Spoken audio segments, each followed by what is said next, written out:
আবার একটি চটজলদি রান্না নিয়ে চলে এলাম। যেসব বড়রা এবং বাচ্চারা তেতো খেতে পছন্দ করে না, এটা তাদের জন্য। নিয়ে নিচ্ছি আলু, উচ্ছে, পাঁচফোড়ন আর একটু আদা বাটা। এবার দেখা যাক কী করি। এবার আমি আলুটাকে আগে সর্ষের তেলে ভালো করে একটুখানি ভেজে নেব।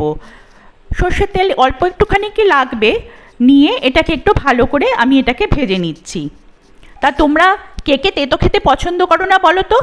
এরম করে রান্না করলে কিন্তু একটু তেতো ভাবটা কমে যায়। দেখো, এবার আমি এর মধ্যে একটু পাঁচফোড়ন দিয়ে দিলাম। পাঁচফোড়নটা দিলে গন্ধটা একটু অন্যরকম হবে।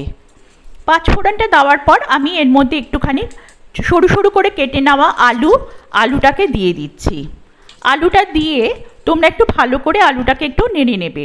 পাঁচফোড়নটা অবশ্যই একটু গরম হতে দেবে, তবে শুকনো লঙ্কা দিও না কিন্তু, তেতোর সাথে লঙ্কা যায় না। আমি তো অন্তত দিই না, অনেককে দিতে দেখি, আমার ভালো লাগে না। এবার আলুটাকে আমি একটু ভালো করে এটাকে সাঁতলে নেব। আলুটা সাঁতলানো হয়ে যাবার পর আমি এর মধ্যে উচ্ছেটাকে দিয়ে দেব। স্কিপ করে যেও না কিন্তু, তোমরা দেখলে লাইক কমেন্ট করলে আমিও একটু উৎসাহ পাই। এবার দেখো, একটু লবণ দিয়ে দিলাম আলুর মধ্যে। লবণটা দিয়ে আমি আলুটাকে আবার একটুখানি নাড়িয়ে দিলাম। নাড়াচাড়া করে দেখবো আলুটা ভালোভাবে ভাজা হয়েছে কিনা।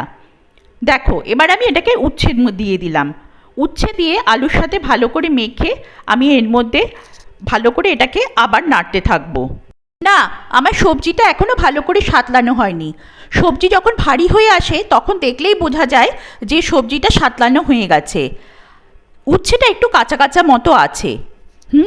আরেকটা জিনিস কিন্তু আপনাদের দেখানো হয়নি, দেখাচ্ছে একটু পরে। দেখুন, এবার কিন্তু অনেকটা হয়ে গেছে।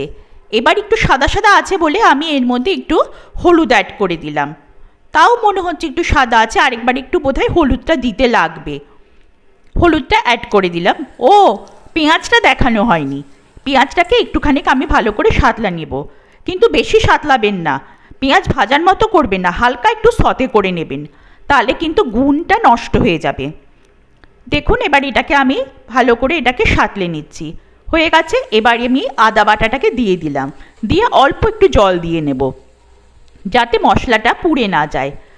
মশলাটা হয়ে গেলে আমি যেটা আগে সাঁতলে রেখেছি উচ্ছে আর আলুটাকে এর মধ্যে দিয়ে দেব।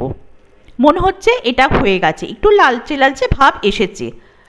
জলটাও দিয়েছি একটু নরম হওয়ার জন্য। সব মশলা একসাথে দিয়ে, সবজিগুলো একসাথে দিয়ে আপনারা এটাকে ঢেকে দেবেন। দেখুন, আমার উচ্ছের দো পেঁয়াজা রেডি।